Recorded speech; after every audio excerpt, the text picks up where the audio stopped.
Hey everybody, Psychosaurus is here, and today we got more changes to Age of Empires Online. And oh boy, there have been two patches, and yeah, I didn't want to do the first one because it was too short. But soon after, we got a second one, and that one is somewhat bigger. And it's also connected to why I'm in Lodi right now, but let's get into them. So, first, we got from August 29th. And there's not really that much. So bug fixes. Fixed an issue where Pompey's banner of the eagle and kitten of the wolf incorrectly dropped in classic legendary chests. Now, if you know, these are Celeste items, so they should definitely not drop from classic legendary chests. Now, Pompey's banner, I would have kinda an understanding why it would happen, but yeah, it's still not supposed to drop. So that should have been fixed. If you see something like Pompey from Classic, yeah, consider yourself lucky. Okay, quest updates. The quests Modern Down, the Bandit Armada, and Elite, the Bandit Armada no longer incorrectly grant an outdated version of Freelancer's Relentless Blade, which has snare. Yeah, something about the stats, I have never noticed that because I don't really look at those items. I just look at the chests, and yeah, so there were some wrong stats about that sort. That's pretty much it. And if I remember, Bandit Armada is the one you get from the Greek Dogmaster in your home city. Mow them down. I don't remember which one this is, to be honest. If it's like the same quest, but it's just the non-repeatable version, probably. Okay, nothing else here except backend changes. Adjusted and optimized drop rates for all legendary items. Separated the drop rates for Celeste and Classic legendary loot pools, as well as all other non-legendary gear. So yeah, there was some problem that the changes to the drop rates, how they reward, how they can like say, hey, this item is gonna drop more often and this one is gonna drop less often. Yeah, there was some problem and it affected the non-legendary versions as well, and the main focus with this change is on the legendary items because obviously there are some items you might want and you might not want that often.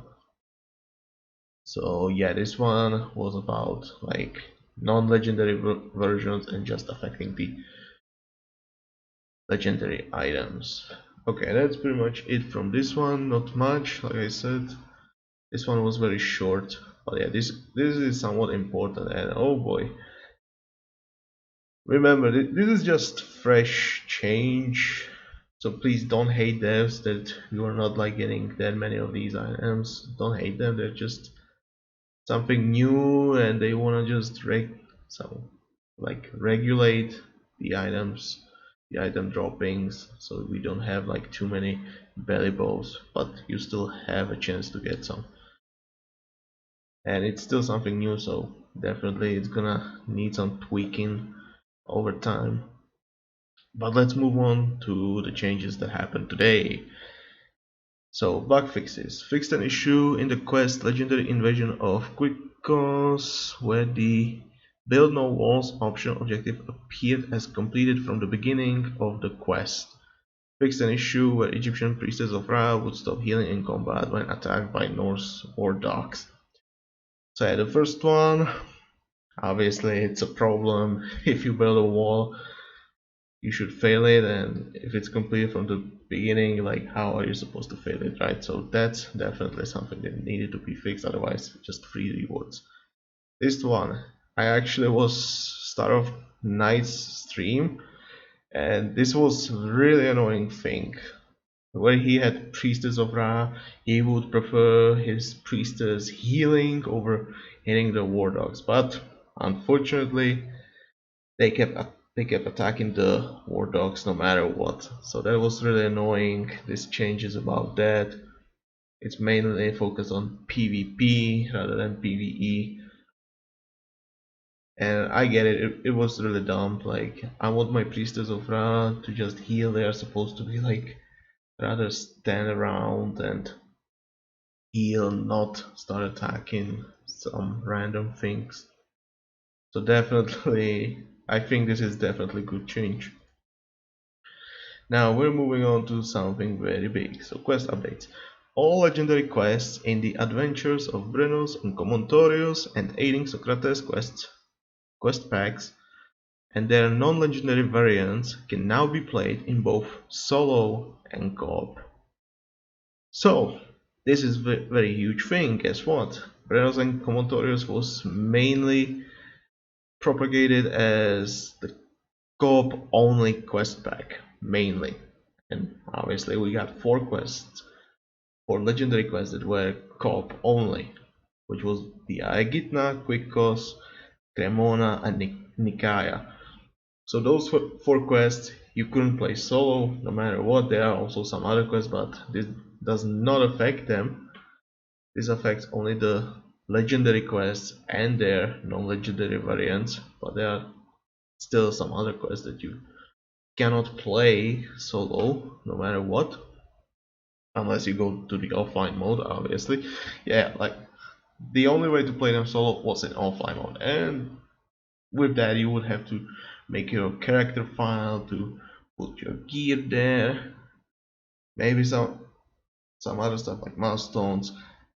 Someone told me that it might be possible to put in the advisors. I don't know how, and that was like my problem with it, that I did not have access to my advisors no matter what. So yeah, I don't know how to do that.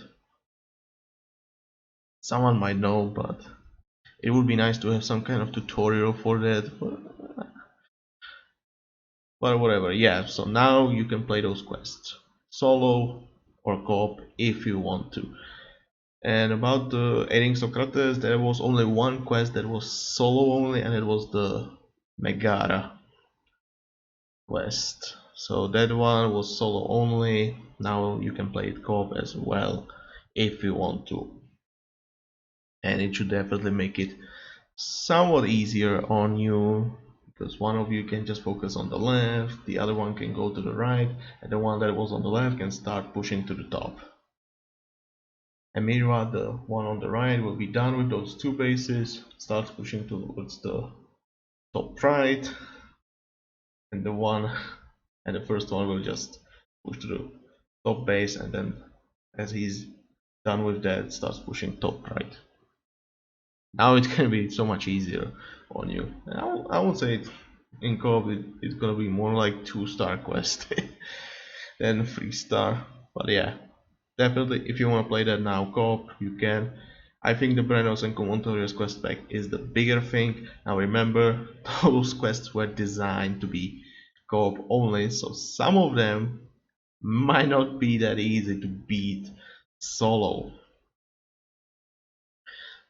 There might be some tweaking to the future, so it's like not ultra nightmare for solo. Maybe some star rating changes to quest called Aegitna, maybe. Who knows? We'll see about that. Now obviously this gives me a good reason to revisit those quests, since I've done them but it was in offline mode. Now with the access to the advisors, it should be much easier experience. And I've already been trying some of them. I did beat the Quickos, Nikaya and Cremona, and Quickos was like really close with the time, but other than that it was very easy. Those quests on Nikaya and Cremona are very easy quests, so if you want to play them you can, but they are not that rewarding as they are rated as 1-star quests.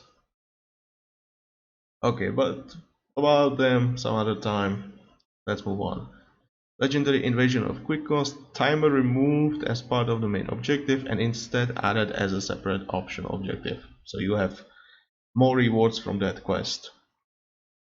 Legendary Egyptian Eviction moved to the Summer Archive building. Yeah, Egyptian Eviction from the summer event has been moved to the Archive building. Summer event, quest rewards, and cooldown reverted to their off-season value in the summer archive building. So Cedric's Demise, Lair of the Crocodile King now should have the normal non-seasonal rewards. So you can check those out. And this one is kinda hurting me. Legendary Can't Take the Heat quest permanently retired from the game due to some performance issues it was causing. And I'm really sad because I kinda like that quest. And yeah, that quest was just a big map with ton of trees, I would say. Nah, I saw it on Discord, someone complaining about the quest, just poor performance, lagging. Yeah, I'll be honest, that was like so many objects, and at some point there would be like so many units. And yeah, that quest had its issues. I just kinda wish it was not permanently retired and just moved to the archive, and like people don't really have to look at it unless they can run it, obviously. But yeah,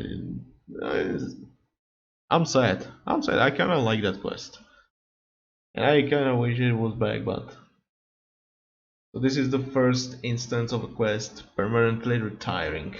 Remember that. Okay, we got some champion mode changes, and since champion mode quests exist, well, I'm gonna try to keep it short. Pretty much for all civs, Silver Age cost going down by 50 units for each resource. So if you take a look at Greeks, less 50 food less, 50 wood less, and 50 gold less for Silver Age. Time to research reduced by 5 seconds, and dock cost has been reduced by 25 units. And if we look at the others, Egyptians, they just have it on Temple of Set, which got its build time reduced by 10 seconds. That's the difference here. Celts have only food gold cost, so instead of 350 it's 450 for both of those. And actually the research time has been reduced by 10 seconds as well. So that's also very interesting. Persians, same as Greeks. Romans, that's gonna be the same. Babylonians, that's the same. However, the docks cost went from 175 to 150. So Babylonians in champion mode have more expensive dogs than any other civ. And Norse got it all the same. And global town center cost reduced to 400 wood and 400 stone from 450 to 450. So yeah, those, if I had to say in champion mode quest, this is definitely important when we consider the secondary or objectives, or rather the time challenges, like getting, I don't know, like getting fast golden age. This definitely helps, getting there a little bit sooner, getting those gathering tags sooner a little bit, saving some extra resources. That's definitely gonna help. Stuff like that definitely is gonna help. Getting that TC sooner is definitely gonna help. I mean, increasing the cost by 50% was really huge when we considered the fact that the gather rates went down by like 20%. So like paying 450 wood and stone, that was just a huge number of resources. So this should definitely help that. I mean, it was still possible to, I don't know how many of the champion mode quests, but I tried some of them and it was still possible to beat them. It was just really close, I would say. Pushing you to the limits of, I would say. But yeah, good changes, yes. Definitely gonna make some fast Silver Age possibilities, and getting the second TC should be easier. Backend changes. Reduce the drop rates of reinforced constructions and construction additions. Celeste legendary chests only. Made several other adjustments and optimizations to loot drop rates. So again, we're following, or the devs are following the changes to the drop rates. and yeah, reducing the drop rates of reinforced constructions and construction additions. Remember, those are like the two types of gear that you need a lot of, so reducing the drop rates for those should give you better chances of the other gear types. So we'll see. I guess there was just too many of those, which I could see somewhat annoying, and there was a little bit problem here as there after the changes. So a little bit bonus here: fix the missing TC cost reduction in champion mode. I guess it did not go through. And fix an issue where the third general in visiting Megara did not spawn. So yeah, bug in Megara about third general not spawning. Who knows who broke the quest again? But yeah, that's all the changes, and definitely the biggest one is the Brenos and Commentorius co-op only quests being soloable. If you take a look, we got Aegitna here, and we can see it says co-op allowed, not co-op only. Now with Aegitna I have one problem: this quest is very challenging for solo, that I would consider this even 5-star quest than 4-star quest. I mean, in co-op, yeah, I could see that 4-star, but solo it's really challenging, and doing like the quest in 30 minutes. If you have watched my Aegitna in offline mode, yeah, you saw it. It took forever. Otherwise, it should definitely help with that. Now I will have to try it and see how much it helps. I think it's gonna help a lot, but I don't know how much. That's what I keep wondering. What are the objectives? What is it? Town centers, fortresses, and occupy elite warships. I think that would be possible, but I'll have to see just to make sure. It's definitely gonna be interesting. But yeah, remember, this is co-op allowed now. I'm not gonna check the other quests. That's all I have to say about this. So yeah, definitely a big change. This definitely helps getting the goddamn Forgotten Bow, which is pretty good for your TCs. So if you had problems with co-op and you could not play for co-op, or you don't really like co-op, now you can grab your Forgotten Bow of Finbar and put it on your TCs. Now obviously you can try some other buildings as well, but I'm gonna say TC is the best option. I would say 99% of the times, but I'm not gonna say just some random number. But yeah, TCs, obviously, more villagers, more resources for you. The sooner you get them out, the more resources you will have. So definitely it's a bow mainly for TCs. Now obviously there are some other alternatives. You could put it on something like Fortress and maybe try getting out your Palintorons faster. I'm not gonna say it's a good idea, because how many Palintorons are you actually gonna train?